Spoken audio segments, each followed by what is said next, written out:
नमस्कार दोस्तों, stock market studies में फिर से एक बार आपको बहुत-बहुत स्वागत है। तो आज मैं फिर से आपके सामने कुछ इम्पोर्टेंट्स कंपनी का अपडेट शेयर करने वाला हूँ, तो इस वीडियो को पूरा लास्ट तक देखिएगा और अभी तक आपने चैनल को सब्सक्राइब नहीं किया तो ज़रूर कर लीजिएगा।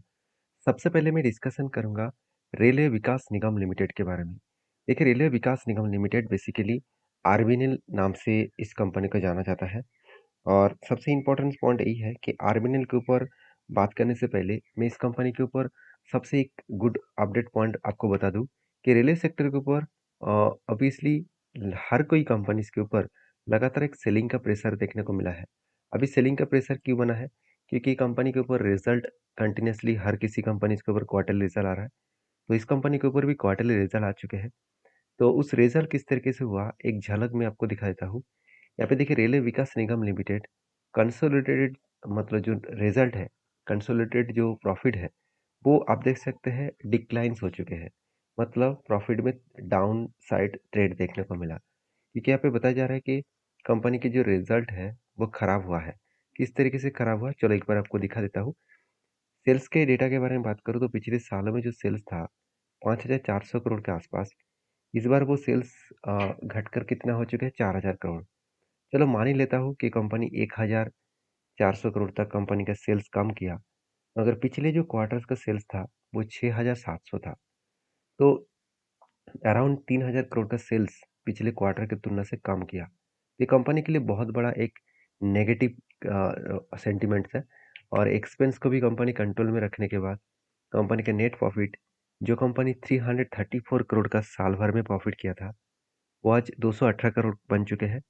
पिछले क्वार्टर्स में 400 मतलब 433 करोड़ के आसपास प्रॉफिट किया। मतलब कई हद तक प्रॉफिट कंपनी के कम हो चुके हैं और ये तो होना ही था क्योंकि जिस तरीके से कंपनी भागे चले जा रहे थे, तो कंपनी का प्रॉफिट तो उतना ज़्यादा हुआ नहीं, फिर भी कंपनी भागते चले जा रहे थे। तो फाइनली उसका रिजल्ट में यही इम्पैक्ट आया कि कंपनी का रिजल्ट खराब हुआ। तो उसके चलते हुए कंपनी के ऊपर लगातार एक प्रेशराइज बनता हुआ देखने को मिले। देखिए मैं पहले भी आपको डिस्कशन कर चुका हूँ कि जब भी कोई ट्रेड लिया जाता है, ऐसे नहीं कि हमेशा वो टारगेट अचीव होने के बाद ही वो वापस आता है, ऐसे होता नहीं। आप देख सकते हैं किस तरीके से कंपनी के ऊपर जर्नी हुआ, उसके बाद करेक्शन भी हो रहा है। अभी देखिए इस टॉप लेवल तक जो अराउंड 690 के आसपास मैं टारगेट लेकर चल रहा था, तो 600 मतलब 644 आसपास गया, उसके बाद यहाँ से करेक्शन हो गया। तो कहने का मतलब है कि हमेशा हम लोग सोचते हैं कि जब भी हम लोग टेल लेंगे, तब इस कंपनी के ऊपर कुछ ना कुछ पॉजिटिविटी ज़रूर बन जाएगा। ऐसे होगा नहीं, ऐसे होता तो हर कोई कंपनी के ऊपर टारगेट सक्सेसफुली मिलता। तो इस चीज़ों को आपको समझना पड़ेगा। बाकी इस कंपनी के ऊपर आपके क्या व्यू है ज़रूर कमेंट्स करना क्योंकि एज़ ए इन्वेस्टर इस कंपनी के ऊपर धीरे-धीरे करके इन्वेस्ट करना शुरू कर चुके हैं। जैसे म्यूचुअल फंड ने छोटा-मोटा क्वांटिटी एडिंग किया और एफएस के पास भी 1% होल्डिंग था, उसको बढ़ाकर 3% कर चुके हैं। तो बाकी प्रोमोटर एंड पब्लिक के पास है। तो आपका जो व्यू है, वो मुझे ज़रूर कमेंट्स करके बताना। हाँ, मैं ज़रूर कंटिन्यू करूँगा क्योंकि मेरे जो लेवल्स है, हाई लेवल तक, उस लेवल तक मैं इंतज़ार ज़रूर करूँगा। तो नेक्स्ट जो कंपनी है, उसका नाम है टाटा मोटर्स।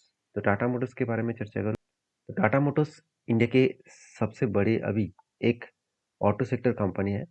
अभी सबसे बड़े ऑटो सेक्टर कंपनी इसलिए मैं बताया क्योंकि हेवी व्हीकल इंडस्ट्रीज़ में अगर मैं सारे कंपनीज़ को कंपेयर करूँ, आप खुद ही देख सकते हैं, टाटा मोटर्स इंडिया के नंबर 1 कंपनी है। तो क्योंकि इसका मार्केट कैप कितना है, करीबन 4 लाख करोड़ के आसपास बनने जा रहा है। तो इतनी बड़ी कंपनी बन चुके हैं। साथ ही साथ कंपनी के मैनेजमेंट ने जिस तरीके से अनाउंसमेंट किया था, जिस तरीके से कमेंट्स किया था, वो कमेंट्स को कंपनी फुलफिल करने की भी कोशिश कर रहा है। वो कमेंट्स क्या था? कंपनी के मैनेजमेंट ने यही कहा था कि 2030 के अंदर-अंदर इसका डेप्थ को ज़ीरो करेंगे और 2025 के अंदर-अंदर इसका डेप्थ को एकदम ना के बराबर लेके आएँगे। क्या सही में इसका डेप्थ कम हो चुके हैं? एक बार मैं डेप्थ के बारे में बात करूँ तो आप खुद ही देख सकते हैं यहाँ पे क्या था? 5 साल पहले 2.28 था, 3 साल पहले 2.36 था और करंट ईयर में क्या है 1.16। मतलब जो डेप्थ है वो कई हद तक यहाँ पे कम हो चुके हैं। कई हद तक यहाँ पे कम हो चुके हैं और कई हद तक कम होने के कारण कंपनी के ऊपर जो प्रेशराइज़ बनता हुआ देखने को मिले, वो प्रेशराइज़ थोड़ा-सा कम होता हुआ देखने को मिले हैं। क्योंकि कंपनी के ऊपर डेब्ट ज़्यादा होगा तो कंपनी कितना भी प्रॉफ़िट कर ले, उसका डेब्ट से ही सारे पैसे चला जाएगा। ऐसे कंपनी के देखिए पहले लॉस कर रहा था 5 साल में, 3 साल में छोटा-मोटा प्रॉफ़िट शुरू किया। लास्ट ईयर में मतलब करंट ईयर में कंपनी 7% के आसपास प्रॉफ़िट जनरेट किया। तो एक गुड अपडेट्स है कंपनी में आगे बढ़ने के लिए, कंपनी में कंटिन्यूअसली जर्नी होने के लिए। तो बेसिकली कंपनीज़ के ऊपर जो डेटा है वो मैं आपके साथ शेयर किया हूँ।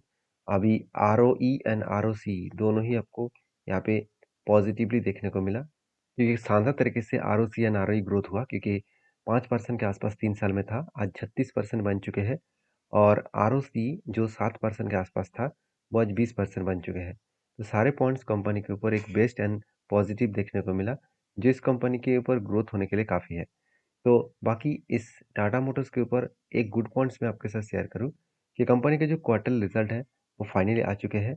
तो जो आशा किया जा रहा था कि इस बार कंपनी के ऊपर रिजल्ट अच्छा आएगा, तो रिजल्ट एक्चुअली देखा जाए तो ईयर ऑफ ईयर बेसिस में बहुत शानदार देखने को मिला।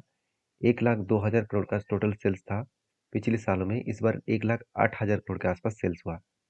और हाँ, पिछले क्वार्टर्स को कंपनी बीट नहीं कर पाए, क्योंकि पिछले क्वार्टर्स में ज़्यादा प्रॉफिट हुआ था। अभी कंपनी के एक्सपेंस को मिटाने के बाद नेट प्रॉफिट देखिए 3,300 से लेकर 5,600 करोड़ तक कंपनी का प्रॉफिट बने। तो कंपनी का पिछली बार का प्रॉफिट कितना था? 17,500 करोड़, जो टीसीएस से भी ज़्यादा प्रॉफिट कंपनी के ऊपर देखने को मिला था। तो कहने का मतलब है कि जिस तरीके से यहाँ पे सिचुएशन क्रिएट हुआ, जिस तरीके से यहाँ पे बिजनेस हो रहा है, वो बिजनेस में हमेशा अप्स एंड डाउन तो होता रहता है, क्योंकि कभी कभी बिजनेस देखिए, कोई भी बिजनेस जो होते हैं वो फेस्टिवल के माहौल में ज़्यादा चलते हैं। फेस्टिवल के बाद जो डिमांड है वो डिमांड थोड़ा सा कम हो जाते हैं, और उसी के चलते है कंपनी के ऊपर सेल्स कम हो जाता है। तो ऑटो सेक्टर एक ऐसे सेक्टर है जो हमेशा एक फेस्टिवल के माहौल में ज़्यादा इसका बिजनेस होता है। तो अपकमिंग टाइम्स में फेस्टिवल का माहौल आने वाला है, उस टाइम में फिर से कंपनी रिकवरी अच्छा खासा कर सकते हैं। तो इस टाटा मोटर्स के ऊपर सबसे एक गुड पॉइंट्स मैं आपको बता दूं, इंस्टीट्यूशन इस कंपनी के ऊपर धीरे धीरे करके अच्छा खासा बाई कर रहा है।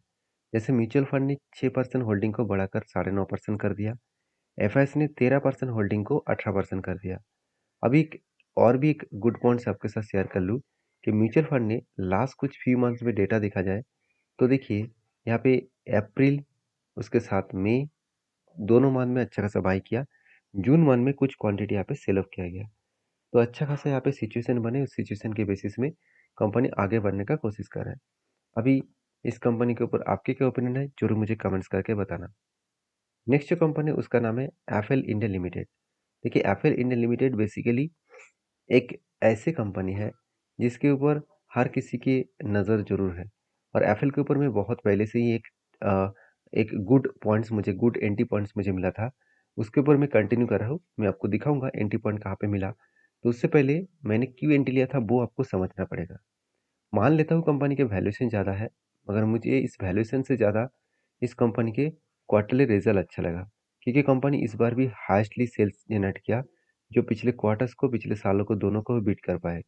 उसी तरीके से अगर कंपनी एक्सपेंस को मिटाने के बाद नेट प्रॉफिट देखा जाए तो 66 से 87 करोड़ बना। तो आप कहेंगे सर पिछले क्वार्टर्स में तो जो प्रॉफिट हुआ था इस बार भी सेम टू सेम प्रॉफिट हुआ, उल्टा अर्निंग पर शेयर थोड़ा सा कम हो गया।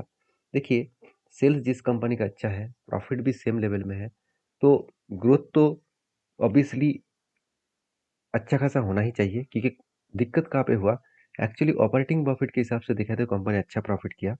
दिक्कत एक्चुअली कंपनी के ऊपर जो आदर्श इनकम है वो इस बार की तुलना से पिछले क्वार्टर्स में आदर्श इनकम ज़्यादा हुआ था, और यही एक कारण है जिस कारण की वजह से कंपनी के ऊपर एक गुड पॉजिटिव जर्नी देखने को मिला। बाकी एज ए इन्वेस्टर, प्रोमोटर से लेकर एफआईडीएस पब्लिक, हर किसी के पास इन्वेस्टमेंट देखने को मिला है। जैसे प्रोमोटर के पास 55% का होल्डिंग है, एफएस के पास 15%, टीएस के पास 16% और पब्लिक के पास 13%। जब इंस्टीट्यूशन के पास ज़्यादा होल्डिंग होता है तो वहाँ पे एक गुड पॉइंट्स होते हैं कंपनी में आगे बढ़ने के लिए। तो बाकी इस कंपनी के ऊपर टेक्निकली अगर चार्ट पॉइंट्स के बारे में बात करूँ, देखिए पहले एक ट्रेड बना था, ध्यान से सोचिए, चीज़ों को सीखिए। हमेशा मैं कोई भी अगर टेक्निकली चार्ट पॉइंट्स आपके साथ शेयर कर रहा हूँ, उसका कोई ना कोई पॉजिटिव इम्पैक्ट तो है, उस इम्पैक्ट को आपको ध्यान से समझना पड़ेगा। आप देख सकते हैं पहले एक शोल्डर कम हेड कम शोल्डर बने थे, और उसके बाद आपको चलो एक बार मैं यहाँ पे करके भी दिखा देता हूँ। आप देख सकते हैं यहाँ पे क्या बना, शोल्डर, उसके बाद हेड, उसके बाद शोल्डर बने। तो इसका भी टारगेट एक्चुअली यहाँ पे हो गया था। उसके बाद फिर से एक देखिए फ्रेश यहाँ पे इस तरीके से कुछ पैटर्न्स बना है। मतलब फिर से अगर देखा जाए तो एक बिग क्या बना, एक मतलब यहाँ पे हेड बने, उसके सॉरी एक कप बने, उसके बाद क्या बना, यहाँ पे एक शोल्डर बने, और फाइनली यहाँ पे कप और शोल्डर बनने के बाद ब्रेकआउट हुआ। और देखिए कंपनी रॉकेट की तरह भाग रहा है। तो जो लेवल लेकर मैं चला हूँ करीबन करीबन 1836 के आसपास। अगर यहाँ से इस लेवल से 1836 के आसपास अगर गए तो कंपनी के ऊपर जो टारगेट निकल के आएगा, तो एंट्री लेवल से अगर मैं टारगेट तक देखूँ तो ऑलमोस्ट 35% के आसपास टारगेट मिलने का चांसेस है। तो मैं हमेशा बोलता हूँ, जो चीज़ों को सबसे पहले समझ कर काम करना होगा। और जिस तरीके से वॉल्यूम यहाँ पे क्रिएट हुआ है, आप वॉल्यूम भी देख सकते हैं, एक तगड़ा वॉल्यूम यहाँ पे क्रिएट हुआ है, तो इजीली उसको अपसाइड में जाने के लिए वो तैयारी कर रहा है। तो बाकी आपके क्या ओपिनियन है जरूर मुझे कमेंट्स करके बताना। और लास्ट जो कंपनी है इस वीडियो का उसके बारे में चर्चा करूँ, उसका नाम है पराग मिल्स फूड्स लिमिटेड। एक छोटा सा कंपनी है, फिर भी इस कंपनी का अपडेट यही है कि जल्द से जल्द कंपनी एक के बदले एक शेयर, मतलब कंपनी एक के बदले एक शेयर कंपनी यहाँ पे आपको स्प्लिट देने जा रहा है, सॉरी बोनस देने जा रहा है, और एक के बदले दो शेयर स्प्लिट देने जा रहा है। तो स्प्लिट एंड बोनस एक साथ कंपनी देने वाला है। तो जो लोग स्प्लिट एंड बोनस एक साथ पाना चाहते हैं तो जरूर इस कंपनी के ऊपर फोकस रखिए, स्टडी करिए। और ये सारे वीडियो एज एजुकेशन पर्पस में था, कोई भी मेरे तरफ से बाय एंड सेल का रिकमेंडेशन नहीं है। जो टेक्निकली चार्ट पैटर्न मैं आपके साथ शेयर किया हूँ वो मेरे पॉइंट ऑफ व्यू से है, उसको ब्लाइंडली फॉलो मत करना, आप बुरी तरीके से लॉसेस भी झेल सकते हैं। तो मिलते हैं नेक्स्ट वीडियो में, तब तक के लिए धन्यवाद।